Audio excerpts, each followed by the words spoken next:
ओम मुनित्रयं नमस्कृत्य उक्तिः परिभाव्य च वैयाकरणसिद्धान्तकौमुदीयं विरच्यते सर्वेभ्यः श्रोतृभ्यः नमः। अस्माभिः गतपाठे यद्यत् पठितं तद् एकवारं स्मरामः। वयं वैयाकरणसिद्धान्तकौमुदी इत्याख्यस्य ग्रन्थस्य तत्र अजन्तपुल्लिङ्गप्रकरणे क्षन्तव्यः अजन्तनपुंसकलिङ्गप्रकरणं पठन्तः स्मः। अजन्तनपुंसकलिङ्गप्रकरणस्य अस्य अस्माकं क्रमे तत्र पञ्चमः पाठः गतपाठः प्रवृत्तः। अस्मिन् पञ्चमे पाठे वयं तत्र मांस इति शब्दस्य स्थाने मांस इति आदेशः भवति। तत्र मांसपृतनासानूनां मांसपृत्सनो वाच्याः इति वार्तिकेन इति वार्तिकं पठित्वा तत्र मांस इति आदेशपक्षे अपि तदभावपक्षे अपि रूपाणि साधितवन्तः। मांसं मांसे मांसानि, हेमांस हेमांसे हेमांसानि, मांसं मांसे मांसानि, मांसं मांसे मांसि मांसानि, मांसा मांसे मांसः मांसः मांसि पक्षे च तत्र ज्ञानवतरूपाणि अन्यानि अपि अस्माभिः अत्र साधितानि। तदनन्तरं तत्र विशिष्टा काचित् चर्चा ग्रन्थे अस्माभिः आरब्धा वर्तते। तत्र उक्तं यत् वस्तुतः प्रभृतिग्रहणं प्रकारार्थं भवति इत्युक्तम् इति मूले एव ग्रन्थकारेण पूर्वं प्रतिपादितम्। अत एव भाष्ये मांसपचन्या उखायाः इत्युदाहृतम्। नाम मांसपचन्याः उखायाः इति उदाहरणं तत्र भाष्ये अपि दृश्यते। नाम तत्र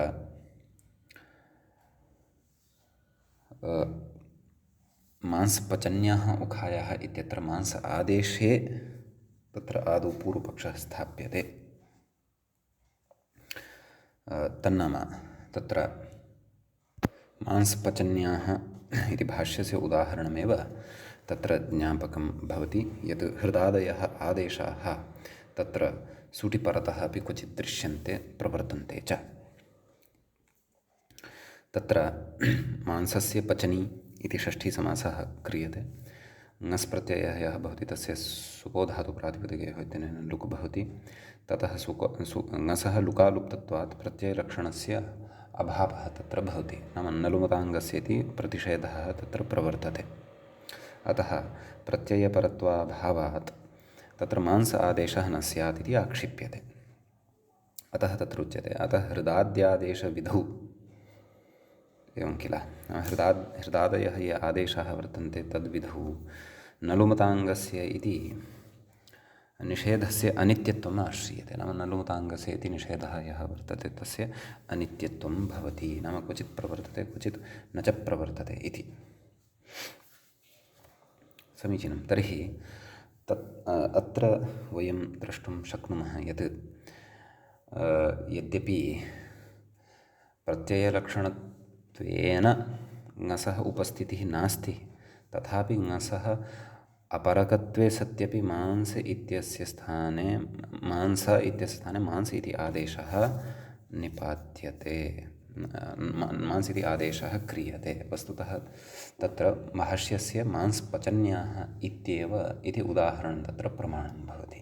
तेन किं ज्ञायते यत् यदा एते शसादयः परतः न भवन्ति, यद्यपि ङस् शसादिषु अन्तर्भवति सत्यम् अङ्गीकुर्मः, परन्तु यदा एते शसादयः परतः न भवन्ति तदापि क्वचित् एते मांस इत्यादयः आदेशाः अथवा हृदादयः आदेशाः तत्तत् स्थानिनां स्थाने भवितुम् अर्हन्ति।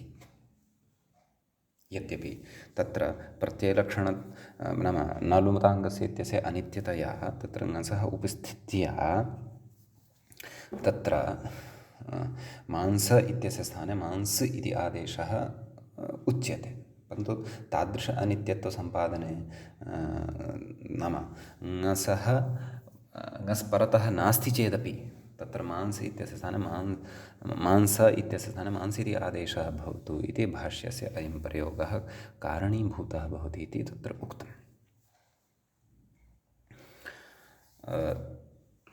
किञ्च वस्तुतः यद्यपि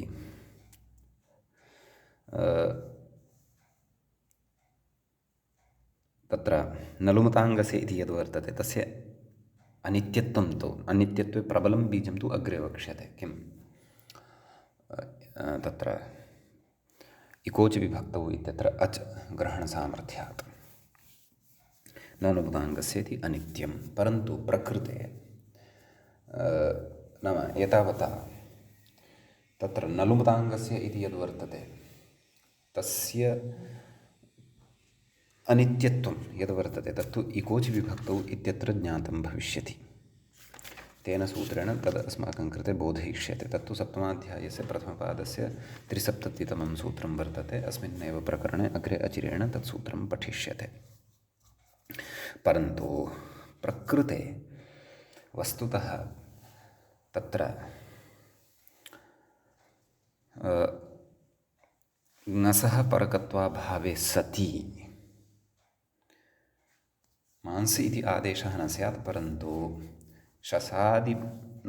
शसादिः परतः नास्ति चेदपि तत्र एते आदेशाः भवितुम् अर्हन्ति इत्यत्र मांसपचन्याः इति भाष्यस्य उदाहरणं प्रमाणं भवति इति उक्तं तत्र समीचीनम् अतः तत्र हृदाद्यादेशविधौ अपि हृदयशब्दस्य स्थाने हृद इत्यादयः आदेशाः भवन्ति तत्रापि नलुमताङ्गस्य इति निषेधस्य अनित्यत्वमेव आश्रीयते इति तत्र उच्यते समीचीनम् इति पठितम् अस्माभिः तदनन्तरं तत्र कश्चन पूर्वपक्षः पुनरपि उपस्थापितः यत् मांसपचन्याः इत्यत्र अन्तर्वर्तिनं ङसं लुप्तम् आश्रित्य मांस् इत्यस्य अस्ति पदत्वं सुप्तिङन्तं पदमिति पदसंज्ञायाः प्रकृतिप्रत्ययधर्मत्वेन केवलाङ्गधर्मत्वाभावेन अत्र नलुमताङ्गस्य इति निषेधस्य प्रवृत्तिः इति नाम नलुमताङ्गस्य इति निषेधस्य तत्र प्रवृत्तिः न भवति इति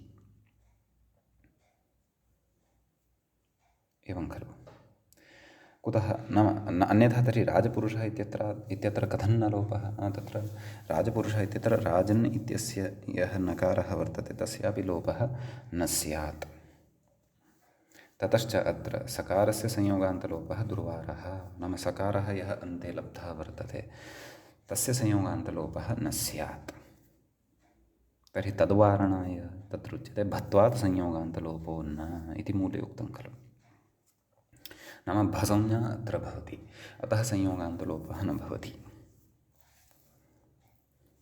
इति किञ्च तत्र उक्तं ननु यजादिस्वादिपरे विधीयमानायाः भसंज्ञायाः केवल आङ्गधर्मत्वात् तत्र लुकालुप्ते प्रत्ययलक्षणनिषेधात् कथमिह भसंज्ञा इति नाम यकारादिः प्रत्ययः परतः अपेक्षितः अथवा अजादिः प्रत्ययः परतः अपेक्षितः ततः प्राक्तनं यद् अङ्गं भवति तस्य नाम भसंज्ञा भवति इति खलु उच्यते अस्माकं सविधे स्वादिप्रत्ययः परतः वर्तते ङस् यः प्रत्ययलक्षणत्वेन तत्र आश्रितः वर्तते परन्तु तत्र भसंज्ञा सम्पादनाय नलुमताङ्गस्य इत्यस्य निषेधस्य तत्र अनित्यत्वस्य प्रवृत्तिः न भवति नाम तत्र लुकालुप्तः यदि तर्हि प्रत्ययलक्षणं न भवत्येव भसंज्ञायाः विषये इत्येवमेव अत्र समन्वयनं कर्तव्यम् अन्यथा भसंज्ञापक्षे अपि प्रत्ययलक्षणस्य प्रवृत्तिः यदि स्यात् नलुमताङ्गस्य इत्यस्य सिद्धान्तस्य अनित्यत्वात् तर्हि तत्र यदङ्गं वर्तते तस्य ङसि परतः एव भसंज्ञा सिद्धः भवति खलु यतः ङसः अस् इति अवशिष्यते स्वादिषु अन्तर्भवति वा न वा असर्वनामस्थानसंज्ञकः अपि वर्तते, प्रत्ययलक्षणत्वेन लब्धोऽपि वर्तते। परन्तु भसंज्ञापक्षे तत्र नलुताङ्गस्य इत्यस्य अनित्यत्वं नास्ति, तत् प्रवर्तते एव चेत् तर्हि प्रत्ययलक्षणत्वेन आश्रितः यः ङस् तदन्तत्वेन मास् इत्यस्य पदत्वं स्यात्। मांस इत्यस्य पदत्वं यदि स्यात् तर्हि अनुस्वारसकारयोः तत्र संयोगः स्यात्। संयोगः यदि स्यात् तर्हि सकारस्य संयोगान्तस्य लोपः इत्यनेन लोपः स्यात् इति कश्चन पक्षः अस्माभिः गतपाठे यः उपस्थापितः सः पठितः। एवं खलु। अधुना तावत् अस्माभिः इतः अग्रे अत्र विमर्शः कर्तव्यः वर्तते। एतावानेव विशेषः गतपाठे पठितः। अयञ्च पञ्चमः पाठः अजन्तनपुंसकलिङ्गप्रकरणस्य अस्माकं क्रमे प्रवृत्तः। अधुना तावत् अजन्तनपुंसकलिङ्गप्रकरणस्य अस्य तत्र षष्ठः पाठः अस्माकं क्रमे आरब्धो भवति। एवं किल। तत्र अयमेव विचारः अस्माभिः विस्तरेण कर्तव्यः वर्तते। नाम अयस्मयादित्वेन भत्वात् संयोगान्तलोपो न इति।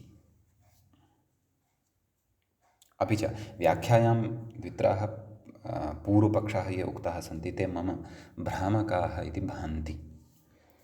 अतः अस्माभिः अत्र मूले अपि किञ्चित् तत्र मूलं दृष्ट्वा एव समन्वयनं पश्चात् करिष्यते।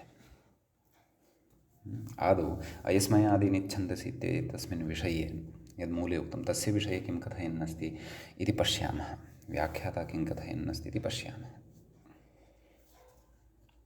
कथयति अयस्मयादीनि इति अयस्मयादित्वेनेति इति अग्रे पश्यामः। कथयति मांस आदेशस्य अयस्मयादिगणपठितत्वात् अयस्मयादीनि छन्दसि इति भत्वम् इत्यर्थः। मांसिति आदेशः यः वर्तते सः अयस्मयादिनि गणे अन्तर्भाव्यते। सः गणः आकृतिगणः वर्तते इति कृत्वा। एवं खलु। यद्यपि अयस्मयादीनि छन्दसि इति सूत्रम् अस्माभिः अग्रे पठिष्यते, तस्य प्रयोजनमपि अग्रे अस्माभिः द्रष्टव्यं भविष्यति।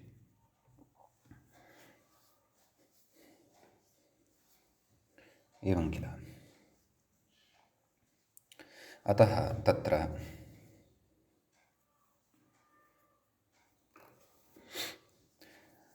मांस इत्यस्य शब्दस्य भत्वं भवति। नाम नलुमताङ्गस्य इत्यस्य निषेधस्य प्रवृत्त्या ङस् तत्र भसंज्ञा विषये प्रत्ययलक्षणत्वेन न लभ्यते।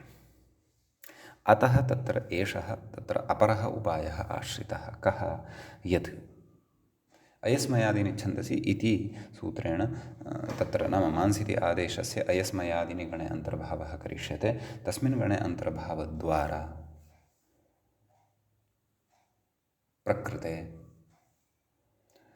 पदसंज्ञायाः बाधः भविष्यति। यतः भसंज्ञा पदसंज्ञायाः बाधिका भवति। पदसंज्ञायाः भसंज्ञायाः बाधः यदि जातः तर्हि संयोगान्तस्य लोपः यस्य कृते पदसंज्ञा अपेक्षिता भवति सा पदसंज्ञा न लभ्यते चेत् संयोगान्तस्य लोपः इत्यस्य प्रवृत्तिरपि न भवति। तस्य प्रवृत्तिः यदि न भवति तर्हि तत्र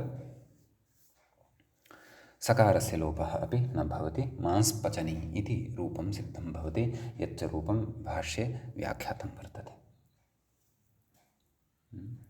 अन्यानि कार्याणि अपि च न तत्र प्रवर्तन्ते।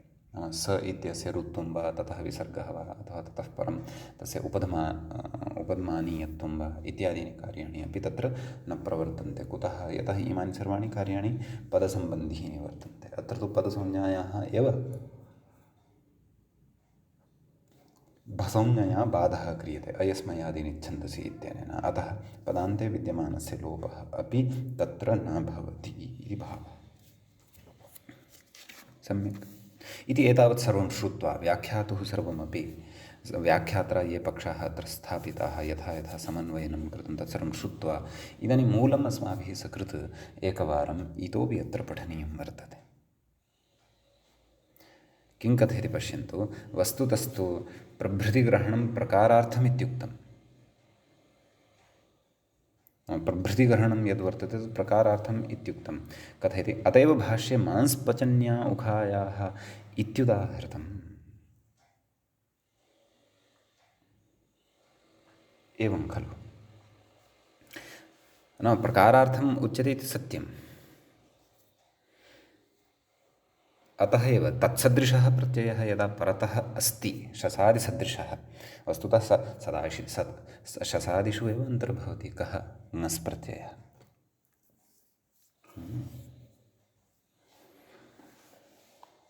अतः तत्र ङस् परतः अस्ति, तदा तु मांस इत्यस्य स्थाने मांस इति आदेशाय नास्ति क्लेशः। परन्तु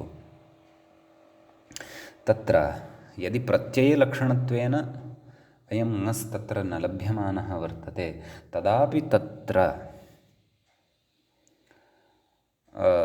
मांस इत्यस्य स्थाने मांस इति आदेशः भवत्येव भाष्यप्रयोगसामर्थ्यात्। कुतः? यतः नलोमताङ्गस्य इति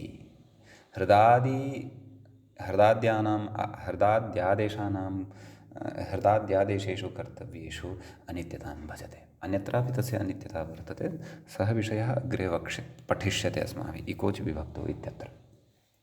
प्रकृते हृदाद्यादेशेषु कर्तव्येषु तस्य अनित्यता वर्तते इति एतेन भाष्यस्य प्रयोगेण ज्ञाप्यते। एवं खलु। परन्तु भसंज्ञापक्षे तस्य प्रवृत्तिः भवत्येव। नाम ननुमताङ्गस्य इति प्रवर्तते एव, नाम प्रत्ययलक्षणस्य निषेधः भवत्येव इति भावः। ननुमताङ्गस्य इति प्रवृत्तश्चेत् तर्हि प्रत्ययलोपे प्रत्ययलक्षणम् इत्यस्य निषेधः एव भवति खलु। न लोमताङ्गस्य, नाम अङ्गसम्बन्धिकार्यं न स्यात्।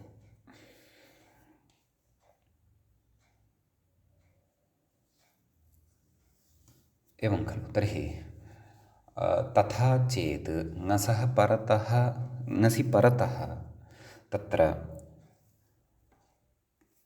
यः मांस इति वर्तते तस्य पदसंज्ञा तु अस्ति एव खलु। पदसंज्ञा अस्ति,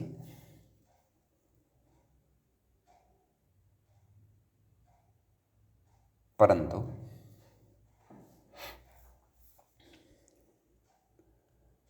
लोपः अपि तत्र प्राप्तः भवति।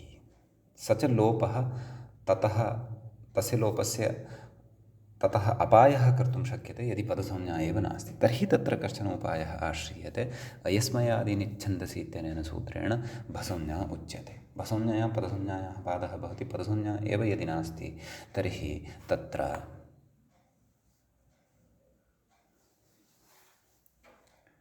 सकारस्य संयोगान्तस्य लोपः इत्यनेन लोपः अपि न भवति इति अस्माभिः तत्र बुद्धौ स्थापनीयं भवति। नाम भसंज्ञा पक्षे, नाम भसंज्ञायां कर्तव्यायां नलुमताङ्गस्य इत्यस्य प्रवृत्तिः भवति। पदसंज्ञायां नाम कार्यान्तरं नाम मांस इत्यस्य स्थाने मांस इति आदेशः कर्तव्यः चेत् नलुमताङ्गस्य इत्यस्य प्रवृत्तिः न भवति इति एतावान् विषयः तत्र व्याख्यात्रा उक्तः, यः अस्माभिः पठितः वर्तते। मूले अपि अयमेव अभिप्रायः उच्यमानः वर्तते। अयस्मयादित्वेन भत्वात् संयोगान्तलोपो न। भसंज्ञा भवति, अतः संयोगान्तलोपः न भवति इति भावः। एवं किल। मांस इति आदेशपक्षे तु तत्र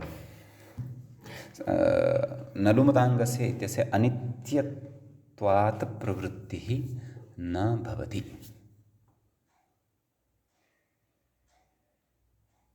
समीचीनम्। अन्यथा मांस इत्यस्य मांस इति आदेशः एव न स्यात् इत्येव अत्र विवक्षितं वर्तते।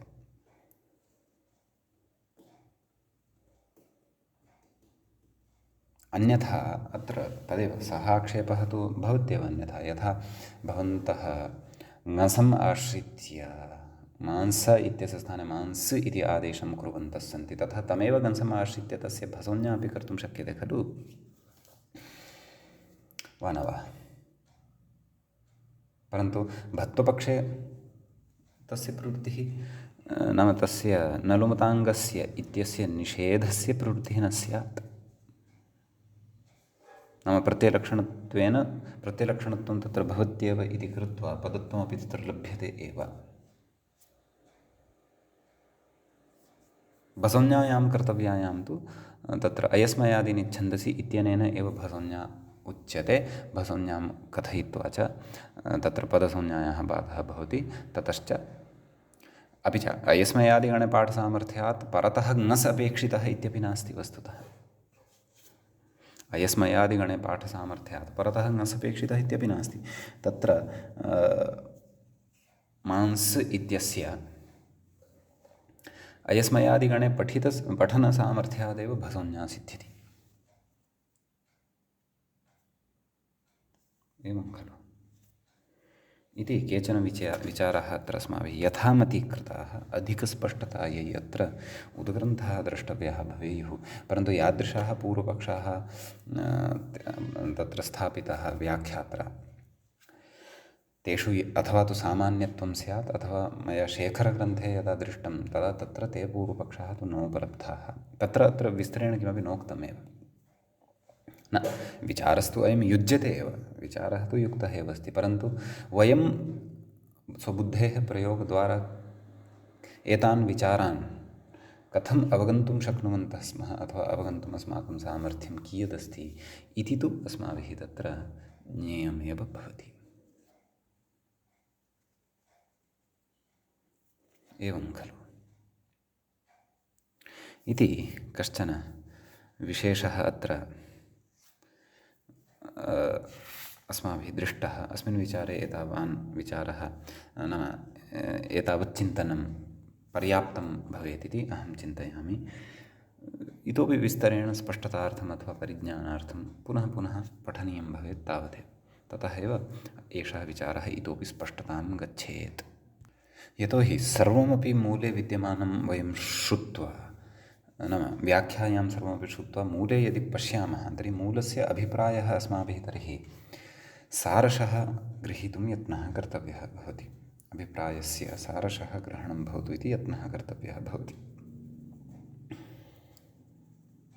तदेव नाम ङस् यदि लुकालुप्तः तर्हि प्रत्ययलक्षणत्वं तथा तत्र न भवति। तथापि भाष्यस्य अयं प्रयोगः अत्र प्रत्ययलक्षणत्वं हृदाद्यादेशेषु कर्तव्येषु अथवा मांस इत्यस्य स्थाने मांस् इति आदेशे च कर्तव्ये भवत्येव। ङस् तत्र लभ्यते एव इत्येव अत्र प्रयोजनम् अस्ति। परन्तु तर्हि अग्रिम यद् विवरणं मूले उक्तमस्ति अयस्मयादित्वेन भत्वात् संयोगान्तलोपो न इति, नाम भत्वम् एव सम्पादनीयं। तर्हि स एव ङस् भत्वार्थमपि खलु स्वीकर्तुं शक्यते, परन्तु भत्वार्थं तत्र सः ङस् आश्रयितुं न शक्यते। कुतः? तत्र नलुमताङ्गस्य इत्यस्य प्रवृत्तिः भवति। अनित्यं खलु, क्वचित् प्रवर्तते क्वचित् न प्रवर्तते। अनित्यता तु इकोच् विभक्तौ इत्यत्र ज्ञास्यते। तर्हि कथं भसंज्ञा वक्तव्या चेत् तदर्थम् अयम् उपायः अत्र आश्रितः वर्तते। अयस्मयादित्वेन भत्वात् संयोगान्तलोपो न इति। भवतु, मया यावत् शक्यम् अत्र स्पष्टीकरणं कर्तुं शक्तं तावत् कृतम्। अग्रे भवन्तः स्वधीयः इतोपि स्वस्वाध्यायबलेन वा अथवा मया यद् बोधितं व्याख्यात्रा यद् लिखितम् अथवा टीकान्तरेषु यद् अत्र प्रतिपादितं वर्तते तत्सर्वं वीक्ष्य स्वविवेकेनापि अत्र अर्थबोधनं भवन्तः करिष्यन्ति। किञ्च मम कथनेषु च अथवा मया प्रतिपादितेषु पक्षेषु चापि कञ्चन दोषं भवन्तः पश्यन्ति तर्हि नूनमेव भवन्तः ममापि स्पष्टीकरणं करिष्यन्ति इति अहं विश्वसिमि। इदानीम् अग्रे गच्छामः। कथयति शङ्कते, व्याख्याता कथयति शङ्कते नाम शङ्कां करोति। किं शङ्कते इति चेत् पद्दन्नित्यत्रेति मूले पश्यन्तु। पद्दन्नो मासरन् इति समग्रं सूत्रं वयं जानीमः एव। पद्दन्नो मासरन् निषदन् योषन् दोषन् यकिञ्चकन्नुदन्नासं च स्पृहृतिषु, एवं खलु। अग्रे कथयति, इत्यत्र हि मूले छन्दसि इत्यनुवर्तितं वृत्तौ इति। वृत्तौ अत्र छन्दसि इत्यस्य अनुवर्तनं कृतं वर्तते। व्याख्याता कथयति, पद्दन्नोमास इति सूत्रे शीर्षंश्छन्दसि इति अग्रे सूत्रं वर्तते, ततः पूर्वम् अस्माभिः अग्रिमप्रकरणेषु पठिष्यते। इत्यतः छन्दसि इति अनुवृत्तिः वृत्तिग्रन्थे प्रदर्शिता इति। नाम पद्दन्नोमासन्निषदन् इति सूत्रं प्रति शीर्षंश्छन्दसि इत्यस्मात् छन्दसि इत्यस्य अनुवर्तनं भवति इति। अतः एते प्रयोगे वेदे एव भवन्ति, नाम छन्दस्येव भवन्ति इति आशयः। कथयति, तदेव अग्रे कथयति, ततश्च वैदिकप्रक्रियायामेव तदुपन्यासः युज्यते इत्याक्षेपः। तर्हि इदं सूत्रम् अत्र कुतः पठनीयं? यदा भवता पाणिनीयव्याकरणस्य सूत्राणि आदाय पृथक् वैदिकप्रक्रिया इत्याख्यं प्रकरणमेव कृतं वर्तते, तर्हि तस्मिन् प्रकरणे एव एतेषां सूत्राणां, नाम अस्य सूत्रस्य पठनं युज्येत खलु। अत्र आगत्य अस्मिन् प्रकरणे अस्य सूत्रस्य पठनस्य प्रयोजनं किम् इति आक्षेपः आक्षिप्यते इति तत्र पूर्वपक्षेण परिहरति, नाम आक्षेपस्य परिहारं करोति। तथापि इति मूले पश्यन्तु, तथापि अपोभि इत्यत्र मांसश्छन्दसि इति वार्तिके छन्दोग्रहणसामर्थ्यात् लोकेऽपि क्वचित् इति कैयटरीत्या प्रयोगम् अनुसृत्य पदादयः प्रयोक्तव्याः इति बोध्यम्। अत्र समाधानं वर्तते। अत्र समाधानं यदि ज्ञेयं तर्हि किञ्चित् अस्माभिः तत्र अपोभिः इत्यस्य सूत्रस्य अर्थः, किञ्च मासश्छन्दसि इत्यत्र पदपरिचयः सामान्येन वा ज्ञातव्यं स्यात्।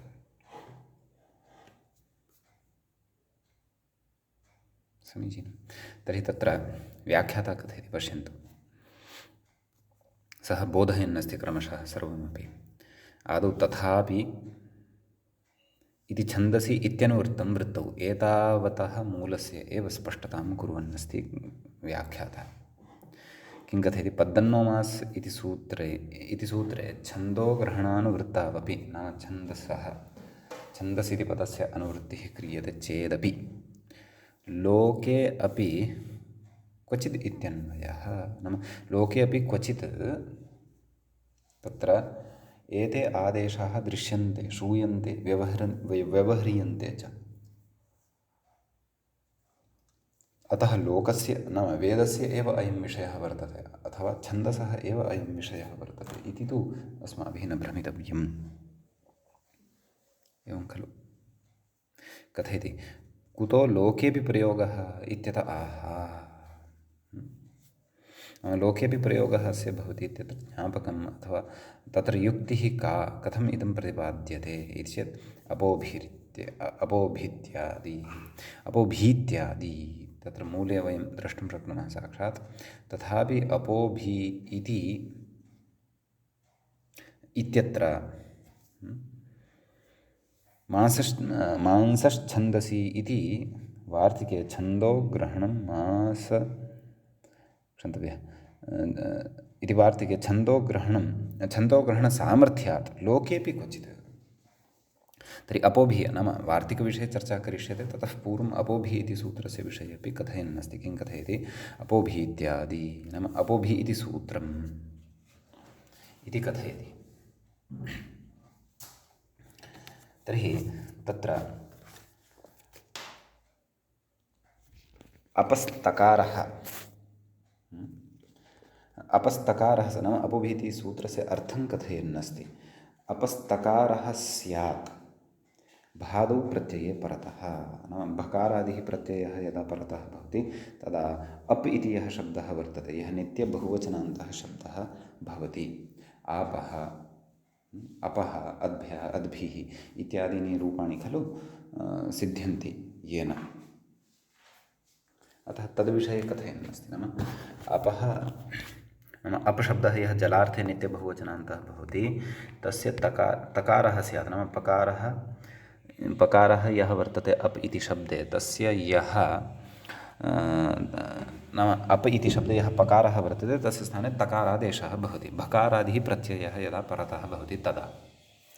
अतः अप् भिस् पकारस्य तकारः, अत् भिस् तदनन्तरं तस्य जष्ट्वेन दकारः भवति, अद्भिस् अद्भिः इत्यादीनि रूपाणि भवन्ति। अग्रे उदाहरणानां विषये अपि व्याख्याता कथयिष्यति।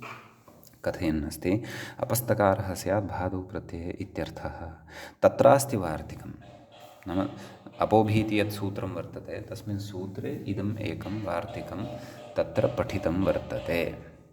किं तद् वार्तिकं? मांसश्छन्दसि इत्यस्ति तद् वार्तिकम्। किं तेन वार्तिकेन उच्यते चेत् मास् इत्यस्य, मांसश्छन्दसि इति नास्ति, मासश्छन्दसि इत्यस्ति। मास इत्यस्य तकारः स्यात् भादिप्रत्यये छन्दसि इति तदर्थः। एवं खलु? नाम भादिप्रत्ययः यदा परतः भवति, नाम भकारादिः प्रत्ययः यदा परतः भवति, अपि छन्दसि नाम वेदे कथयति अग्रे ऋग्वेदे माद्भिः शरद्भिः इत्यादि मन्त्रः उदाहरणम्।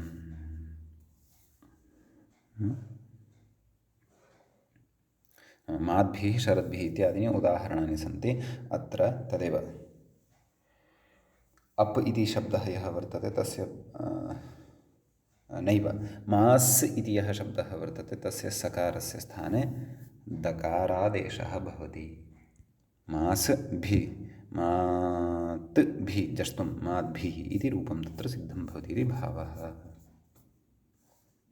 कथयति। नाम एतत् सर्वं कथनस्य अपेक्षा का अस्ति? वस्तुतः अपोभिः इत्यस्य सूत्रार्थः तस्य च उदाहरणं यत् चर्चितं तस्यापि अपेक्षा नास्ति सद्यः। मांसश्छन्दसि इत्यत्र छन्दसि इति यत् पदं वर्तते तद् अपेक्षितं वर्तते वस्तुतः। तत्र पश्यन्तु, तेन वार्तिकेन एव तत्र मांस इत्यस्य स्थाने मांस् इति मास इत्यस्य स्थाने मांस् इति आदेशः कृतः वर्तते। मास इत्यस्य, मांस इति न मास। एवं खलु? कथयति यदि पद्दन्नो मास इति छन्दो मात्रविषयं स्यात्, नाम वेदे एव स्यात्, तदा मास इति आदेशस्य, मास इति यः आदेशः वर्तते छन्दोमात्रविषयत्वात्, नाम केवले छन्दसि एव तत्र मास इति आदेशः भवति स्म। अलौकिकत्वात्, लौकिकत्वं तु तस्य न भवति स्म। मासश्छन्दसि इति तस्य तकारविधौ, मासश्छन्दसि इत्यनेन तादृशस्य मास् इति सकारस्य तकारः क्रियते, नाम सकारस्य तकारः क्रियते क्व छन्दसि, नाम वेदे एव। वेदात् भिन्ने स्थले न भवति। तर्हि वेदात् भिन्नं स्थलं किमस्ति? लोकः। अतः छन्दसि तत्र सकारस्य तकारविधानं कृतं चेत् एवमर्थः ज्ञायते यत् लोके अस्य सकारस्य स्थाने थकारः न भवति इति। तर्हि लोके अस्य सकारस्य स्थाने थकारः न भवति इति एतादृशसिद्धान्तस्य अत्र ज्ञानेन एव अस्माकमिदं ज्ञायते यत् लोकेऽपि क्वचित् एते पदादयः आदेशाः भवन्ति, व्यवह्रियन्ते लोके अपि इति। तदेव कथयन्नस्ति इति तत्र इति पद्दन्नो मास इति छन्दो मात्रविषयं स्यात् तदा मास इति आदेशस्य छन्दो मात्रविषयत्वात् अलौकिकत्वात् मासश्छन्दसि इति तकारविधौ छन्दोग्रहणं व्यर्थं स्यात्। तकारग्रहणस्य अत्र किमपि प्रयोजनमेव न स्यात् इति कथयति। अतः लोके अपि क्वचिद् इति कैयटोक्तरीत्या नाम लोके अपि एते आदेशाः क्वचित् दृश्यन्ते, श्रूयन्ते वा कथयति इति कैयटरीत्या। पद्दन्नो मास इति लोके अपि नाम पद्मन्नमासे इत्यस्य इति न इत्यस्य लोके अपि प्रवृत्तिम् अनुसृत्य नाम पद्मन्नमासे निषदन् योषन् दोषन् इत्यादि सूत्रं लोके अपि प्रवर्तते इति भावः। लोके अपि प्रवृत्तिम् अनुसृत्य प्रवृत्तेः अनुसरणं कृत्वा पदादयः आदेशाः प्रयोक्तुं शक्याः। नाम एते पदादयः आदेशाः ये भवन्ति ते पदादयः आदेशाः भवितुम् अर्हन्त्येव इत्यदन्ताः। नाम एवं रीत्या अकारान्ताः शब्दाः अत्र सम्पन्नाः भवन्ति इति भावः। मूले अपि उक्तं तत्र इत्यदन्ताः नाम अकारान्तशब्दाः एतावता सिद्धाः वर्तन्ते इति भावः। नाम नपुंसकलिङ्गे अकारादयः ये शब्दाः वर्तन्ते ते सिद्ध्यन्ति इति तदेव। अपि च सिद्धान्तः यः अस्माभिः पठितः अधुना सः मूलेपि उक्तः एव वर्तते। नाम मासश्छन्दसि इति वार्तिके छन्दोग्रहणसामर्थ्यात् लोके अपि क्वचित् इति कैयटोक्तरीत्या प्रयोगमनुसृत्य तत्र पदादयः प्रयोक्ताः इति बोध्यम्। नाम एते पदादयः अवश्यं भवितुम् अर्हन्त्येव, परन्तु प्रयोगम् अन्विष्य। यतः सर्वत्र तु सर्वस्यापि प्रयोगः न स्यात् इति अङ्गीक्रियते, परन्तु प्रकृते प्रयोगं वीक्ष्य एव।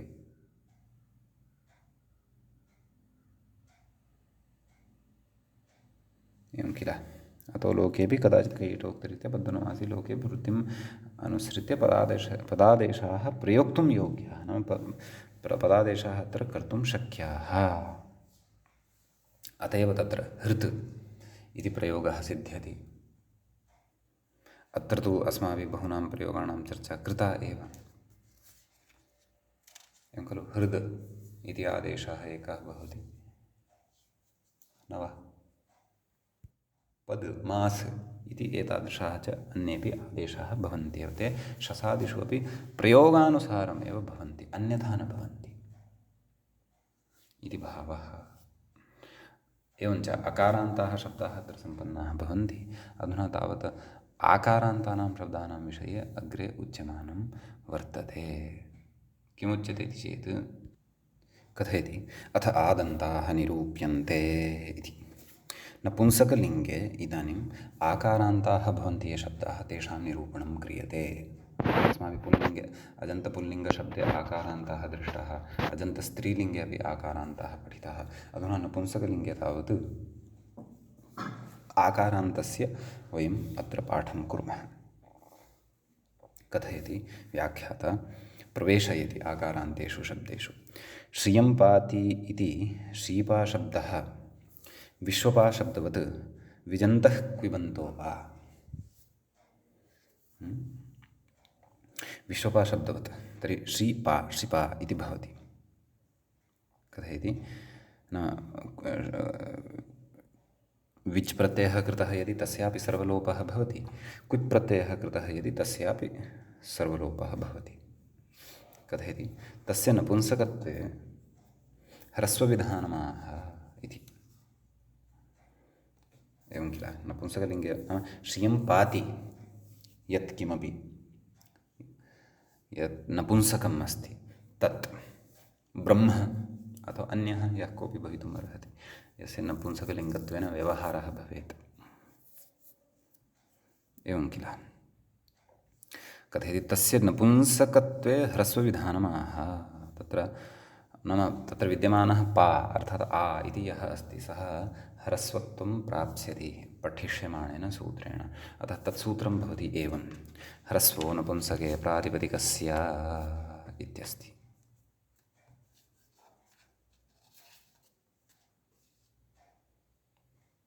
समीचीनं। तर्हि तत्र सूत्रस्य पदच्छेदः द्रष्टव्यः। ह्रस्वः इति एकं पदं भवति, प्रथमान्तं भवति, प्रथमाविभक्तेः एकवचनान्तं भवति। नपुंसके इति तत्र सप्तम्यन्तं भवति, सप्तमीविभक्तेः एकवचनान्तं भवति। प्रातिपदिकस्य इति षष्ठ्यन्तं भवति, षष्ठीविभक्तेः एकवचनान्तं भवति। समीचीनं।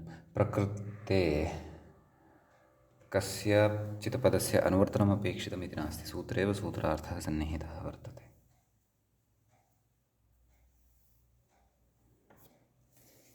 एवं किल। व्याख्याता कथयति ह्रस्वश्रुत्या उपस्थितेन अचः इत्यनेन प्रातिपदिकस्य विशेषणात् तदन्तविधिः इति। ह्रस्व इति श्रुत्या, नाम ह्रस्वः अत्र पठितः सूत्रे, अतः अचः इति उपस्थितं भवति। कथं? परिभाषा बलात्। परिभाषा का? अचश्च इति।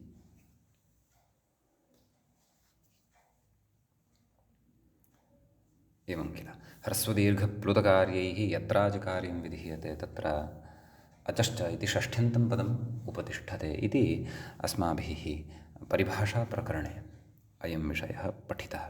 तत्र इदं सूत्रमपि उदाहरणव्याजेन अस्माभिः पठितमासीत्, विचारितमासीत्।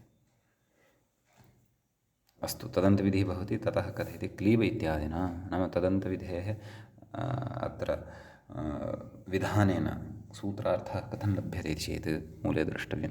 क्लीबे प्रातिपदिकस्य अजन्तस्य ह्रस्वः स्यात्, नाम नपुंसकलिङ्गे यत् प्रातिपदिकं वर्तते तस्य प्रातिपदिकस्य, अपि च कीदृशं प्रातिपदिकम्? अजन्तं प्रातिपदिकं, तस्य ह्रस्वः स्यात्, नाम ह्रस्वविधानं भवति इति। समीचीनं। तर्हि श्रीपा इति नपुंसकलिङ्गे अस्माकं सविधे प्रातिपदिकं लब्धं वर्तते। तस्य प्रातिपदिकस्य ह्रस्वनपुंसकस्य ह्रस्वनपुंसके प्रातिपदिकस्य इत्यनेन ह्रस्वविधानं भवति।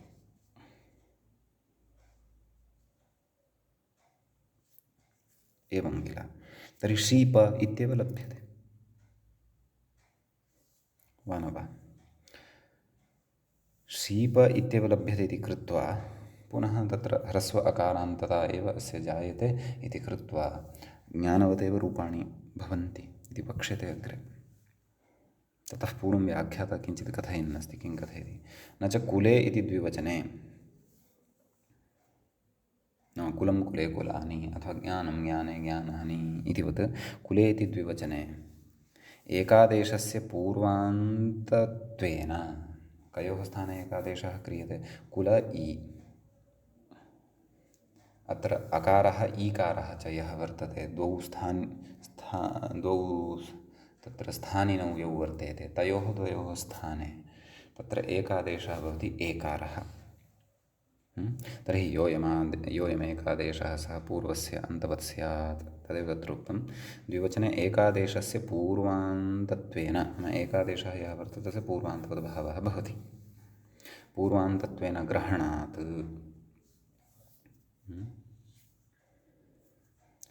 अजन्तप्रातिपदिकात्, नाम इदानीं पूर्वान्तत्वेन ग्रहणं यदि कृतं तर्हि अजन्तप्रातिपदिकं तत्सम्पन्नं भवति खलु कुले इति, वा न वा? ह्रस्वः स्यादिति वाच्यं।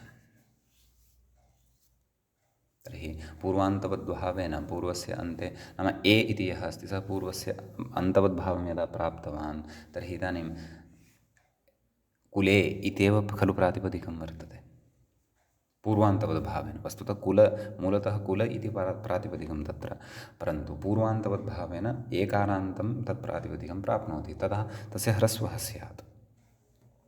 ह्रस्वः च कः वर्णः स्यात्? नाम एकारस्य तु ह्रस्वः न भवति इति चेत् अग्रे अस्माभिः पठिष्यते। तत्र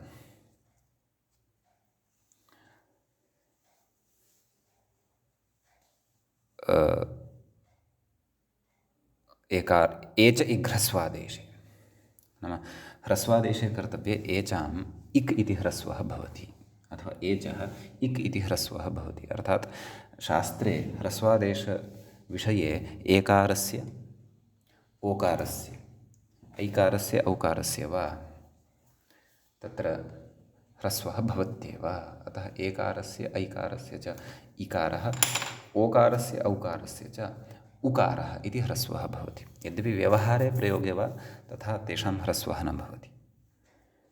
अतः कुलि इति स्यात्, कुलि एवं खलु परतः अ कुलि अ पूर्वान्तपदभावे सति ह्रस्वे सति कुलि इति अनिष्टं रूपं प्रसज्येत इति तावदेव। तत्तु नापेक्षितं, रूपं तु किम् अपेक्षितं, कुले इत्येव अपेक्षितं। कथयति अर्थवदधातुरप्रत्ययः प्रातिपदिकम् इत्यतः प्रातिपदिकग्रहणानुवृत्तौ इति न वक्तव्यं, नाम एवं रीत्या आक्षेपः न कर्तव्यः। यः आक्षेपः कृतः वर्तते तस्य समाधानम् उच्यमानं वर्तते। कथयति इत्यतः प्रातिपदिकग्रहणानुवृत्तौ पुनः प्रातिपदिकग्रहणेन पुनरपि अत्र प्रातिपदिकग्रहणं यद् क्रियमाणं वर्तते तेन क्व ह्रस्वनुपुंसके प्रातिपदिकस्य, अत्र प्रातिपदिकस्य इत्यस्य अपेक्षा का वर्तते, एवं किल। यतोहि पश्यन्तु प्रथमाध्यायस्य द्वितीयपादस्य 47 सूत्रं वर्तते इदं किं ह्रस्वनुपुंसके प्रातिपदिकस्य वा न वा। तत्रैव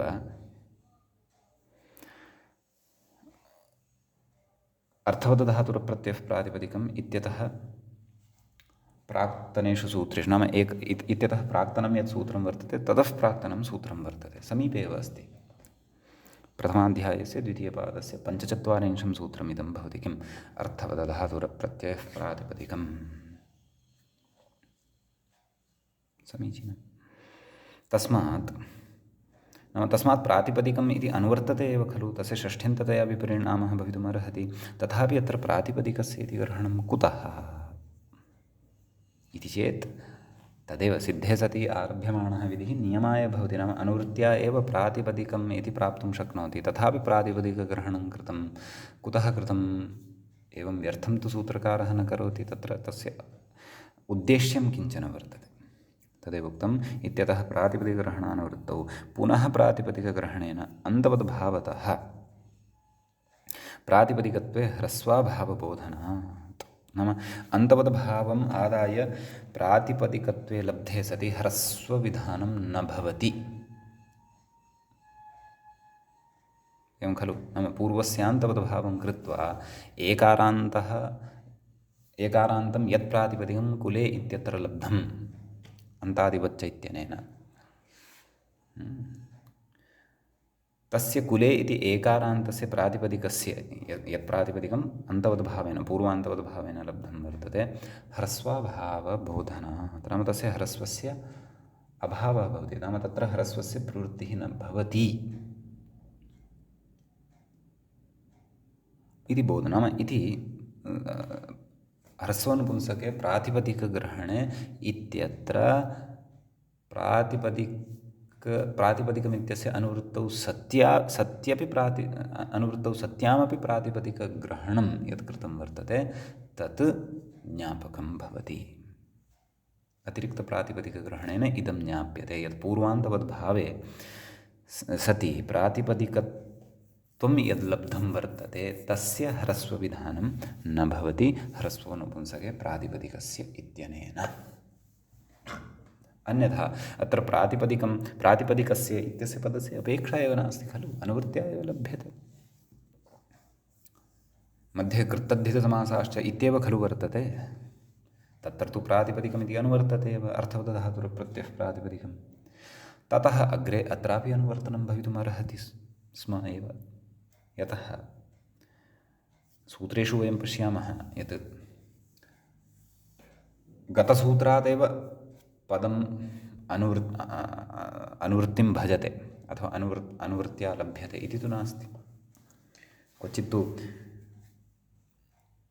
एकत्र पठितं पदं शतेषु सूत्रेषु अपि अनुवर्तते। सः अधिकाररूपत्वेन यः अस्माभिः उच्यते। अधिकारानुवर्तनयोः तथा महान् भेदः नास्ति, अधिकारः अपि एकप्रकारेण अनुवृत्तिरेव भवति। वा न वा इति विचारः यद्यपि मूलेनोक्तः वर्तते, परन्तु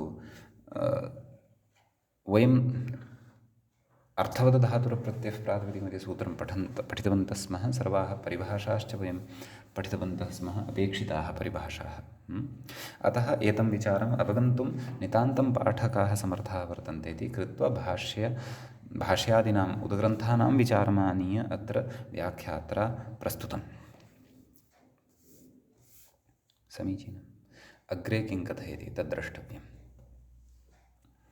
ज्ञानवदिति मूले पश्यामः चेत् तत्र उक्तं शीपं ज्ञानवत्, नाम यथा ज्ञानशब्दस्य रूपाणि साधितानि तद्वत् अस्य शीप इत्यस्य शब्दस्यापि ज्ञानं ज्ञाने इतिवत् शीपं शीपे शीपाणि, शीपं शीपे शीपाणि इत्यादीनि रूपाणि सिद्धानि भवन्ति इति भावः।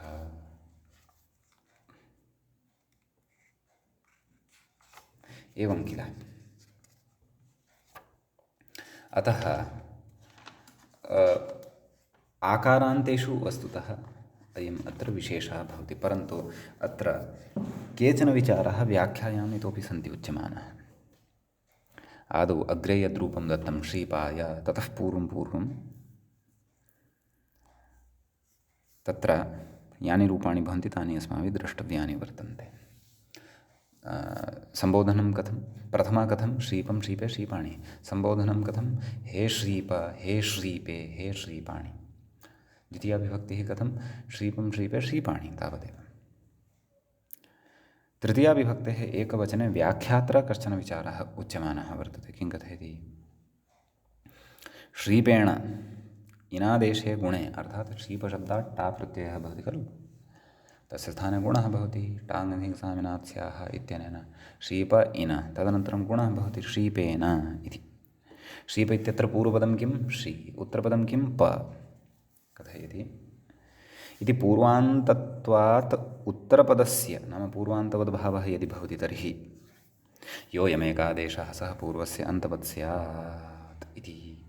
नाम शीप इत्यत्र यः अकारः, इन इत्यस्य च यः इकारः, तयोः द्वयोः अपि स्थाने ए इति एकादेशः खलु भवति। सम्यक्। एकादेशः यदि कृतः तर्हि पूर्वपदं यद् वर्तते प इति यः आसीत् सः तु अधुना एकाच् नास्ति, सः तु अधुना व्यञ्जनत्वेन तत्र दृश्यमानः वर्तते। तर्हि किमर्थं तस्य एकाच्त्वम् अपेक्षितं? तदेव कथयति अग्रे। पूर्वान्तत्वात् उत्तरपदस्य एकाच्त्वात् स्यादेव णत्वम्। नाम एकाजुत्तरपदेण इति णत्वविधायकं सूत्रं पूर्वं पठितं खलु अस्माभिः। तेन अत्र णत्वं भवत्येव। अपि च भवन्तः स्मरेयुः अन्तादिवच्च इत्यत्र, एवं खलु, अन्तादिवच्च इत्यत्र अस्माभिः पूर्वान्तवद्भावस्य किं प्रयोजनम् इति तत्र श्रीपेण इति उदाहरणं स्मृतमासीत्, भवन्तः स्मरेयुः। एवं खलु। अतः तद् अपि च एकाजुत्तरपदेण इति सूत्रमपि पठितं वर्तते। नाम उत्तरपदम् एकाच अपेक्षितं वर्तते। इदानीं यदा अ इ अनयोः स्थाने एकादेशः कृतः तर्हि तु उत्तरपदे प इत्येव अवशिष्टं खलु, वा न वा? तस्य यः अच् आसीत् सः तु एकादेशं प्राप्य एकाररूपं गृहीतवान् इकारेण सह मिलित्वा। तर्हि तत्र उच्यते योऽयमेकादेशः सः पूर्वस्य अन्तवद्भवति। पूर्वः कः? प, तस्य अन्तवद्भवति। नाम इदानीं तस्य अन्तवद्भवति चेत् पे इति लभ्यते। पे इति लभ्यते चेत् इदानीम् उत्तरपदम् एकाच् सम्पद्यते। उत्तरपदम् एकाच् सम्पद्यते यदि तर्हि एकाजुत्तरपदेण इत्यनेन सूत्रेण अत्र शीपेन इत्यत्र यः नकारः वर्तते तस्य पूर्वपदस्थान्निमित्तात् रेफात् परत्वेन, नाम उत्तरपदे विद्यमानत्वेन णत्वं दुर्वारं, नाम णत्वं भवत्येव, वारयितुं न शक्यते। एवं खलु। अतः श्रीपेण इति सिद्ध्यत्येव इति भावः इति स्मारितं। द्विवचने श्रीपाभ्यां, बहुवचने श्रीपैः, ज्ञानशब्दवदेव। चतुर्थ्यां श्रीपाय, मूले उक्तं श्रीपाय। अत्र कश्चन विशेषः उच्यमानः वर्तते चतुर्थ्यां। कः विशेषः? पश्यन्तु अग्रे। श्रीपाशब्दस्य ह्रस्वोनुपुंसकप्रातिपदिकस्य इति ह्रस्वत्वे नाम ह्रस्वत्वं भवति एवं खलु। ङेर्यादेशे नाम ङे इत्यस्य स्थाने य इति आदेशः भवति। सुपिच इति दीर्घे रूपं नाम सुपिच इत्यनेन दीर्घः भवति श्रीपाय नाम यथा रामाय इति रूपं साधितं किल, तद्वत् श्रीपाय इति रूपं सिद्ध्यति। भेदः एषः एव। रामाय इत्यत्र ह्रस्वः नाम ह्रस्वान्तः शब्दः वर्तते आदौ एव, अत्र दीर्घान्तः शब्दः आदौ भवति, तस्य दीर्घस्य स्थाने पुनः ह्रस्वः विधीयते, ह्रस्वविधानं क्रियते। एतावानेव भेदः वर्तते। एवं किल। अन्यथा अन्यत् कार्यं तु समानमेव वर्तते। यथा रामाय इति साधितं तद्वत् श्रीपाय इत्यपि सिद्ध्यति। अत्र कश्चन विशेषः उच्यमानः अस्ति, पश्यन्तु। सन्निपातपरिभाषा तु कष्टाय इति निर्देशात् न प्रवर्तते इति प्रागुक्तम्। एवं किल। नाम तत्र अदन्तमङ्गमाश्रित्य उत्पन्नः यः यादेशः ङे इत्यस्य स्थाने, सः यादेशः पुनः तत्र सुपि च इत्यस्य सूत्रस्य प्रवृत्त्या अदन्तस्य अङ्गस्य दीर्घः स्यात् सुपि च। तत्रादौ सुपि च इत्यनेन दीर्घं कुर्मः, रामाय इति रूपं साधयामः, परन्तु तत्र सः आदेशः सुपि च इत्यनेन दीर्घरूपिणः विघातस्य कृते कारणीभूतः भवितुं नार्हति। कः सः य? कुतः? सन्निपातलक्षणो विधिर्निमित्तं तद्विघातस्य। परन्तु तथा यदि स्यात् तर्हि तु रामय अथवा श्रीपय इत्यादीनि अनिष्टानि रूपाणि भवन्ति इति तत्र उक्तं कष्टाय क्रमणे इति निर्देशात्। तत्र एषा परिभाषा अत्र न प्रवर्तते, तस्याः परिभाषायाः अनित्यत्वं वर्तते। तदेव अत्र स्मारयन् अस्ति। सन्निपातपरिभाषा तु कष्टाय इति निर्देशात् नाम कष्टाय क्रमणे इति निर्देशात् न प्रवर्तते इति प्रागुक्तम् इति अस्माभिः तत्र पूर्वमेव उक्तं रामाय इति रूपसाधनवेलायां। समीचीनं। परन्तु अत्र सन्ति केचन पूर्वपक्षाः, तेषां पूर्वपक्षाणां च निरासः। अग्रे कथयति, नन्वत्र ह्रस्वत्वे कृते अपि नाम श्रीपा इत्यत्र ह्रस्वविधानं क्रियते खलु। श्रीप इति साध्यते, कथयति कृते अपि प इत्यस्य एकदेशविकृतन्यायेन एकदेशविकृतमनन्यवत् इति खलु जानीमः वयं। कथयति धातुत्व अनपायात्, यतः श्रियं पाति इति श्रीपाः इति खलु उक्तम् अस्माभिः। तर्हि तत्र पा इत्यत्र यः आकारः वर्तते सः धातोः अवयवभूतः वर्तते। यद्यपि क्विपि अथवा विचि सति पश्चात् तस्य कृदन्तत्वं सम्पद्यते, नाम कृदन्तत्वं वर्तते, परन्तु कृदन्तत्वात् तस्य प्रातिपदिकत्वमपि सम्पद्यते। प्रातिपदिकत्वात् पुनः सुबुत्पत्तिः भवति, तत् सत्यं। परन्तु कृदन्तत्वम् अस्ति चेदपि श्रीपा इत्यत्र विद्यमानः यः आकारः, पा इत्यस्य यः आकारः, सः अस्ति तु धातोः एव किल। पा इति धातोः एव सः आकारः, वा न वा? कथयति ह्रस्वत्वे कृतेपि प इत्यस्य एकदेशविकृतन्यायेन धातुत्व अनपायात्, नाम तस्य धातुत्वस्य अनपायस्तु न भवति, धातुत्वं तस्य तत्र तिष्ठत्येव। दीर्घे कृते दीर्घः क्रियते केन? अत्र सुपिच इत्यनेन। कथयति आकारान्तत्वाच्च, सुपिच इत्यनेन यदा दीर्घः क्रियते तदा आकारान्तत्वं लभ्यते एव खलु। आतो धातोः आल्लोपः स्यात्, नाम आतो धातुः इत्यनेन आकारस्य लोपः स्यात्। तथा चेत् विश्वप्य क्षन्तव्यः, श्रीप्य इति अनिष्टं रूपं स्यात्। रूपं तु किमपेक्षितं? श्रीपाय आतो धातोः इति विश्वपा इति शब्दपठनवेलायां सूत्रमस्माभिः पठितं वर्तते। अतः अत्रत्यः विचारः नितान्तम् अस्माभिः अवगन्तुं शक्यते एव, तत्र न स्यादेव क्लेशः। अस्तु, लोपः स्यात् इति आक्षेपः अथवा पूर्वपक्षः अद्य अस्माभिः अत्र उपस्थापितः। अस्य निरासः अथवा समाधानम् अग्रे अस्माभिः पठिष्यते। अद्यतनपाठः अत्रैव उपसंह्रियते। अत्रैव मङ्गलं कुर्मः। मुनित्रयं नमस्कृत्य उक्तिः परिभाव्य च वैयाकरणसिद्धान्तकौमुदीयं विरच्यते। एवञ्च अजन्तनपुंसकलिङ्गप्रकरणस्यास्य अस्माकं क्रमे षष्ठः एषः पाठः सम्पन्नतां गतः। नमः सर्वेभ्यः श्रोतृभ्यः।